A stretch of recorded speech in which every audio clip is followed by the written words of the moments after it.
دو اسلامی پڑوسی ملک، دو بھائی، آج ایک دوسرے کے خون کے پیاسے۔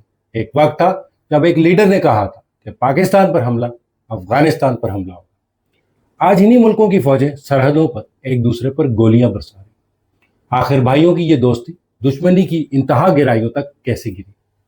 ایک وقت تھا جب طالبان کے سپریم لیڈر ملا محمد عمر کا نام پاکستان کے سب سے بڑے حمایتی کے طور پر لیا جاتا تھا، اور یہ وہ زمانہ تھا جب پاکستان افغانستان کے لیے ایک بڑے بھائی کی طرح جو ہر مشکل میں اس کی ڈھال بن کر کھڑا ہوتا تھا۔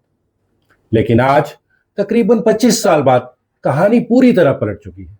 آج دونوں ملکوں کی فوجیں ایک دوسرے پر گولیاں برسا رہی ہیں، سفارتی تعلقات برف کی طرح جمے ہوئے ہیں، اور عوام کے دلوں میں نفرت کی دیوار اونچی ہوتی جا رہی ہے۔ آخر ایسا کیا ہوا کہ دو اسلامی پڑوسی ملک دو بھائیوں کی طرح اور تاریخ، ثقافت اور مذہب کے اٹوٹ رشتوں میں بندھے تھے، آج ایک دوسرے کے دشمن نظر آتے ہیں؟ وہ کون سی عالمی سازشیں، علاقائی مجبوریاں اور تاریخی غلطیاں تھیں جنہوں نے اس گہری دوستی کے مضبوط دھاگے کو ایک ایک کر کے توڑ دیا؟ اس پیچیدہ کہانی کے دھاگے سلجھاتے ہیں اور جانتے ہیں کہ کیسے دو بھائی دشمن بن گئے۔ جب ہم ایک تھے، پاکستان اور افغانستان کا رشتہ قربانیوں، حمایت اور اعتماد کی بنیاد پر قائم ہوا۔ 1979 میں سوویت یونین کے حملے کے بعد پاکستان نے نہ صرف لاکھوں افغان مہاجرین کو پناہ دی بلکہ مجاہدین کی عسکری اور سفارتی مدد بھی کی۔ اس وقت دونوں ممالک ایک دوسرے کے سچے ساتھی تھے۔ پاکستان افغانستان کا وکیل اور افغانستان مذمت کا مرکز بن گیا۔ انہی حالات میں 1994 میں طالبان کا ظہور ہوا، جب ملا عمر نے خانہ جنگی کے دوران انصاف کی تحریک شروع کی۔ پاکستان دنیا کے پہلے ممالک میں شامل تھا جس نے طالبان حکومت کو تسلیم کیا، اور سعودی عرب، متحدہ عرب امارات کے ساتھ مل کر ان کی عالمی سطح پر حمایت کی۔ یہ وہ سنہری دور تھا جب کابل اور اسلام آباد کے مفادات ایک تھے۔ افغانستان میں امن کا مطلب پاکستان میں امن تھا۔ دونوں ممالک عوامی، تجارتی اور سیاسی طور پر جڑے ہوئے تھے، مگر جلد ہی تاریخ کا ایک نیا موڑ آنے والا تھا جو اس بھائی چارے کو بدل ڈالے گا۔ سب کچھ ٹھیک لگ رہا تھا، مگر 9/11 کے حملوں نے دنیا کی سیاست بدل دی۔ اسامہ بن لادن اس وقت افغانستان میں طالبان کے مہمان تھے۔ امریکہ نے ان کی حوالگی کا مطالبہ کیا، مگر ملا عمر نے پشتون روایات کے تحت انکار کر دیا۔ اس کے بعد امریکہ نے دہشت گردی کے خلاف جنگ کا آغاز کیا اور پاکستان سے ساتھ مانگا۔ صدر پرویز مشرف نے ایک مشکل فیصلہ کرتے ہوئے امریکہ کا اتحادی بننے کا اعلان کیا۔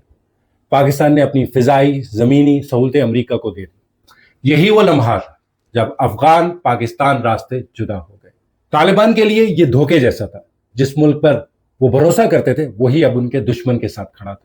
یہ فیصلہ پاکستان کے لیے مجبوری تھا، مگر اس نے دونوں ممالک کے درمیان اعتماد کی بنیاد ہلا دی۔ ملا عمر جو کبھی پاکستان کو بھائی سمجھتے تھے، اس کے بعد بدگمان ہو گئے، جیسے ایک ٹوٹا ہوا آئینہ دوبارہ کبھی نہیں جڑ سکتا۔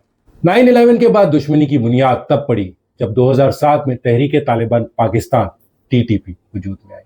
افغان جنگ سے بھاگے جنگجو قبائلی علاقوں میں آئے اور بعد میں پاکستان کے خلاف ہتھیار اٹھا لیے۔ پاکستان کا موقف تھا کہ TTP افغانستان میں محفوظ پناہ گاہوں سے حملے کرتے ہیں، جبکہ کابل ان الزامات کو مسترد کرتا تھا۔ اقوام متحدہ کی رپورٹ نے بھی افغان طالبان اور TTP کے گہرے روابط کی تصدیق کی، اور پاکستان کے مطابق حالیہ حملوں میں 70% دہشت گرد افغان شہری تھے، جس سے عوامی غصہ بھڑک اٹھا۔ دوسری جانب افغانستان کا الزام رہا کہ پاکستان اچھے اور برے طالبان کی پالیسی پر عمل کر رہا ہے اور طالبان کو کابل میں اثر بڑھانے کے لیے استعمال کرتا ہے۔ اسی دوران بھارت کا افغانستان میں بڑھتا اثر پاکستان کے خدشات میں اضافہ کرتا گیا، جبکہ ڈیوڈ لائن کا پرانا تنازع کشیدگی کو مزید ہوا دیتا رہا۔ جو الزامات، بد اعتمادی اور پراکسی جنگوں نے دونوں بھائیوں کے رشتوں کو مکمل دشمنی میں بدل دیا۔ آج پاک افغان تعلقات تاریخ کے بدترین سطح پر ہیں۔ سرحدی جھڑپیں معمول بن چکی ہیں اور تورخم سے چمن جیسے تجارتی راستے اکثر بند رہتے ہیں، جس سے دونوں ممالک اربوں کا نقصان اٹھا رہے ہیں۔ پاکستان کی جانب سے لاکھوں غیر قانونی افغان مہاجرین کی ملک بدری کے فیصلے نے تعلقات کو مزید بگاڑ دیا۔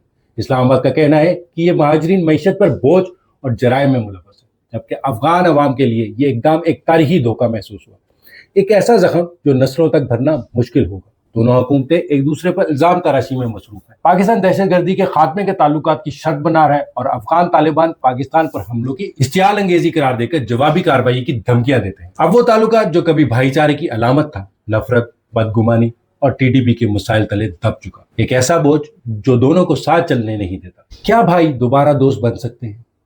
تو قصہ کچھ یوں ہے کہ سوویت جنگ کے دوران بننے والے بھائی چارے کا رشتہ عالمی سیاست کی نظر ہو گیا۔